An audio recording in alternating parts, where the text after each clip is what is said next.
Você já se sentiu obrigado a retribuir um favor que nem pediu?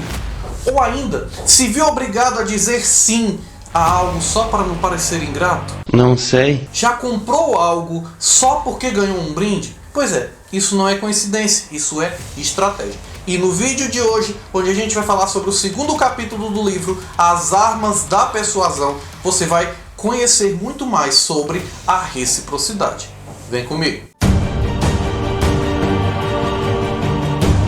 Fala destravados, Rafael Stefano aqui, sou professor de oratória e nós estamos aqui no Fala Sem Trava, e dentro do Fala Sem Trava nós estamos no resumo de livros. Essa curta série de vídeos onde a gente vai trazer as obras literárias que podem fazer a diferença na sua comunicação. Estamos aqui falando sobre As Armas da Persuasão 2.0 do Robert Cialdini. E nós hoje vamos falar sobre o capítulo 2, que é a reciprocidade. Mas antes de começar a falar sobre o livro, eu quero responder algumas perguntas que eu deixei no vídeo anterior, falando sobre as armas da influência. E aí, se você não acertou as respostas, não tem problema, nós estamos aqui afinal para estudar e conhecer mais sobre a comunicação. E a primeira pergunta que eu deixei no primeiro vídeo tem como resposta o estereótipo do caro igual a bom e barato igual a ruim. Ou seja, é bem nítido que normalmente na sua cabeça, quando você compra algo caro, você já pensa que esse algo é de boa qualidade. Ao mesmo tempo, aquilo que é mais barato já na sua cabeça fica como se não tivesse tanta qualidade. É verdade. A segunda resposta é a estratégia da imitação, que foi falado, seja no exemplo da mamãe perua, seja no exemplo do vagalume. E a terceira resposta é o gatilho da ancoragem, que meio que ajusta um pouco a nossa visão sobre valor. Se você caiu de paraquedas aqui e não sabe do que eu estou falando, eu te convido a assistir o primeiro vídeo. Vai lá, assiste o vídeo e depois volta para cá para ficar com a gente para falar sobre a reciprocidade. Obrigado, amigo. Você é um amigo. Bob começa nesse segundo capítulo já deixando claro que a reciprocidade não é apenas um gatilho mental, mas é algo que realmente mexe com o interior das pessoas. E a reciprocidade move todo mundo. Seja porque você não quer ficar devendo um favor a alguém, seja porque de fato você está grato por algo que alguém fez para você, ou ainda porque você quer ser justo, se recebeu algo, você tem que dar algo em troca. E aí, como no primeiro capítulo, nesse capítulo ele também mostra muitos exemplos de como a reciprocidade vai sendo aplicada. E o segundo capítulo já começa com o experimento de um professor universitário que mandou cartões de Natal para pessoas aleatórias espalhadas pelo mundo.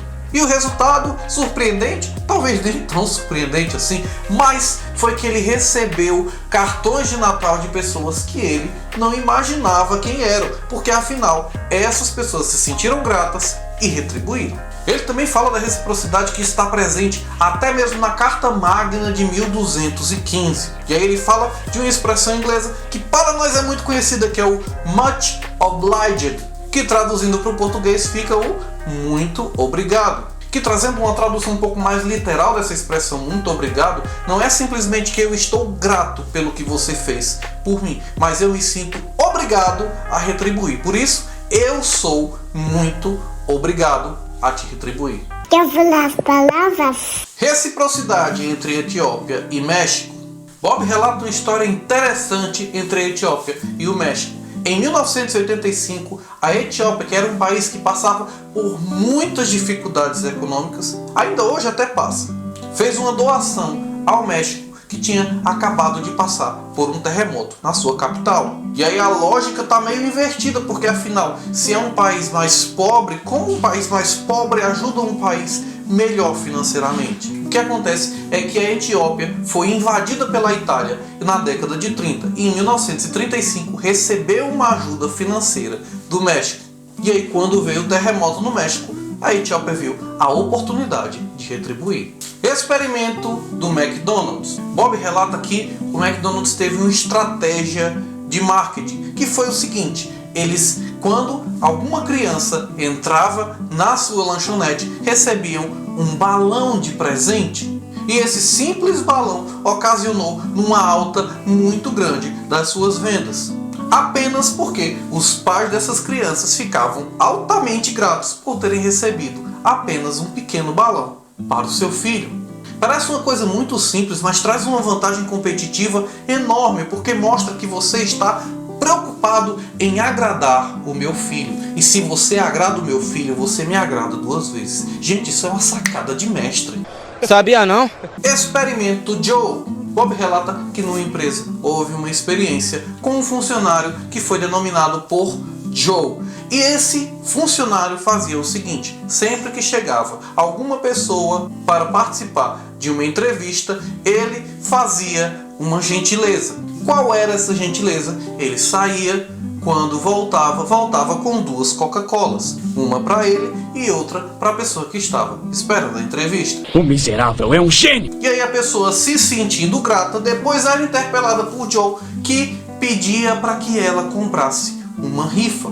E Joe fez esse mesmo pedido para um outro grupo de pessoas que participavam de entrevistas nessa empresa, só que sem a gentileza da Coca-Cola. O resultado é que quem recebeu a Coca-Cola comprou 2 vezes mais rifas do que quem não recebeu. Ou seja, eles não pediram por essa Coca-Cola, mas receberam. E um favor não solicitado, ou seja, eu não pedi à pessoa algo, ela simplesmente me deu, e eu posso ficar imaginando que essa pessoa foi bondosa comigo, eu me sinto na obrigação de retribuir. E aí eu comprei bem mais rifas do que simplesmente o favor da Coca-Cola. Lá vem o golpe! E nesse ponto eu quero te fazer uma pergunta. Você acha que se, em situações como essa, de certa forma totalmente inocentes, a pessoa se sente obrigada a retribuir, imagine diante de coisas mais importantes ou de coisas mais graves, como as barreiras da lei ou com a política. O que é que você acha? Existe a reciprocidade nesses lugares? É importante a gente mencionar que a busca pela reciprocidade nem sempre é inocente. Às vezes eu vou fazendo algo esperando uma vantagem. E de certa forma, às vezes eu faço algo pequeno esperando um resultado muito maior. Experiência farmacêutica. Essa experiência eu não vou te contar, eu vou ler para você. Analisando o caso da controvérsia médica em torno da segurança dos bloqueadores de canal de cálcio, uma classe de drogas para doenças cardíacas, um estudo descobriu que 100% dos cientistas que descobriram e publicaram resultados apoiando a droga tinham recebido um incentivo anterior, sejam viagens grátis, financiamento de pesquisas ou empregos das empresas farmacêuticas, mas só 37% dos críticos da droga tinham recebido algum desses apoios. Se cientistas dispostos por treinamento a discernir e serem críticos e alertas podem ser movidos pela contracorrente insistente de trocas, devemos esperar que os políticos também possam, e estaríamos certos. É você, Satanás! Todos os que aprovaram o remédio receberam algum incentivo, e dos que desaprovaram, apenas 37% tinham recebido algum incentivo. Ou seja, a reciprocidade mexe ou não mexe com o meu julgamento? Reciprocidade na política. Bob dá vários exemplos dentro da política, mas eu quero citar 2 exemplos muito interessantes. O primeiro é do ex-presidente americano Lyndon Johnson, que recebeu muitas aprovações de seus projetos lá no Capitólio, porque antes tinha oferecido aos membros do Capitólio algum brinde, algum agrado, algum regalo. Sei. O segundo exemplo é sobre o depoimento do empresário Roger Tamras, que foi dado na comissão do Congresso sobre o financiamento de campanhas. E aí perguntaram para ele se ele teve algum retorno positivo dos $300 mil que ele deu para financiamento de campanhas. Ele sorriu e disse que achava que na próxima eleição ia dar 600 mil. Caracas. Amostra não tão grátis. Entre os muitos exemplos que ele foi utilizando sobre a amostra grátis, ele deu o exemplo da Amway, que é uma multinacional americana que vende produtos diversos. É meio como a Rinode aqui no Brasil. Se você tem menos de 30 anos, muito provavelmente você nunca ouviu falar sobre a Amway, mas na década de 90, na década de 80, ela veio no Brasil trazendo um marketing bem agressivo. Mas Bob relata o que a Amway faz lá nos Estados Unidos, que é o que eles chamam de bug. Um vendedor da Amway chega na sua casa com uma sacola cheia de produtos e diz: eu te convido a ficar 72 horas e você vai utilizar livremente esses produtos. E aí, com 72 horas, eu volto e vou ficando sabendo se você quer ficar com algum desses produtos. E aí são produtos dos mais diversos, desde desinfetantes, detergentes, sabonetes, creme dental, etc. Tem muitos produtos variados e você vai nessas 72 horas utilizando para ver se você gosta de um produto ou outro. E com essa estratégia, a Amway superou os 8 bilhões de dólares em faturamento. Me dê, babagem! Não simplesmente porque você tinha gostado do produto, mas porque você passou 3 dias utilizando ele de graça. E essa sensação de ter utilizado o produto de graça diz: não, mas pelo menos esse produto que eu usei, eu vou ter que comprar. É importante que eu compre, não é? E essa estratégia, não somente de amostra, mas principalmente de reciprocidade, fez a diferença nas vendas da empresa. Deixa eu soltar uma curiosidade. Quando eu vi o exemplo da Amway no livro, eu lembrei logo, porque meu pai foi revendedor da Amway. O quê? Não acredito. Técnica da rejeição seguida de recuo. Bob, nesse capítulo, mostra uma estratégia de reciprocidade muito interessante, onde que, de certa forma, ele coloca um tópico que diz assim: se der cara, eu ganho. Se der coroa, você perde. Ou seja, essa estratégia, em todas as situações, você ganha. Mentira! Digamos que eu chegue para você e te diga: eu preciso que você me ajude com R$2.000. E obviamente você vai dizer não. Depois que você me diz não, eu te digo: então, por favor, me ajude comprando esse livro por R$200. Ih, rapaz. O meu interesse nunca foi os R$2.000, sempre foi os R$200. Então, na sua cabeça, R$2.000 não cabe nem na sua ideia, nem no seu bolso. Mas os R$200 aqui, quem sabe? Ou seja, a estratégia da rejeição seguida de recuo é: eu começo chegando para você e te dando uma proposta que você com certeza vai recusar. E aí, quando você recusar, eu abaixo a pedida e dou, de certa forma, a minha real intenção. E aí você, por desencargo de consciência, vai e aceita. Cabra safado! Ele coloca no livro muitos exemplos em vários setores da rejeição seguida de recuo.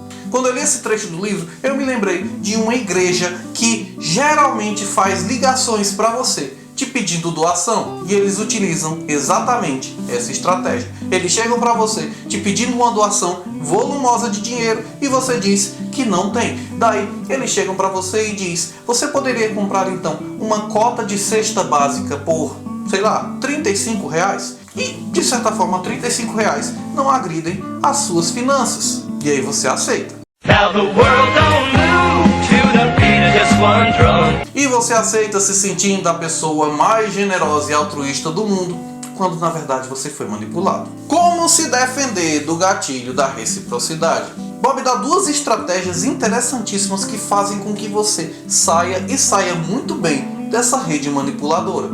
A primeira estratégia é, de fato, a rejeição do favor. Voltando ao caso do Joe, que trouxe livremente para você uma Coca-Cola, é só não aceitar a Coca-Cola. Ah, mas eu vou me sentir mal porque a pessoa livremente trouxe essa Coca-Cola para mim.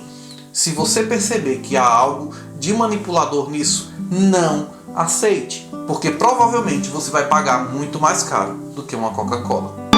É uma cilada, viu? E a segunda estratégia é desmascarar a reciprocidade. É receber o presente, o brinde de boa fé, e quando vir o pedido, você perguntar a ele: mas quer dizer que você me deu aquilo só porque estava esperando que eu fizesse isso? Não, que é brabo. Ou seja, quando você desmascara a rede manipuladora, ela fica na cara e você não se sente culpado em dizer não. Mas antes de encerrar esse vídeo, eu também queria te fazer uma proposta. Eu quero que você tente se lembrar de alguma situação onde você disse sim, aceitou, mas depois percebeu que nem queria tanto dizer sim, mas apenas foi retribuir um favor. E aí, se você percebeu alguma situação como essa, eu peço que você anote e reflita se você poderia ter respondido de maneira diferente. Ah, e não esqueça, coloca aqui nos comentários essa história aqui, porque também você torna pública essa situação e a gente continua nesse grupo de estudo. Bob ainda dá muitos exemplos no livro, como o caso do reverendo Jim Jones, como a ajuda humanitária que um fundo judeu deu a cristãos. Mas eu não vou falar sobre isso não, porque aí você vai achar no livro. Resumo melhor do que esse, só você lendo o livro. E aí, se você gostou desse vídeo, dá aquele joinha todo especial. Compartilhe com os seus amigos que precisam aprender mais sobre a reciprocidade. A gente fica por aqui. Um grande abraço. Deus te abençoe. E até o próximo vídeo.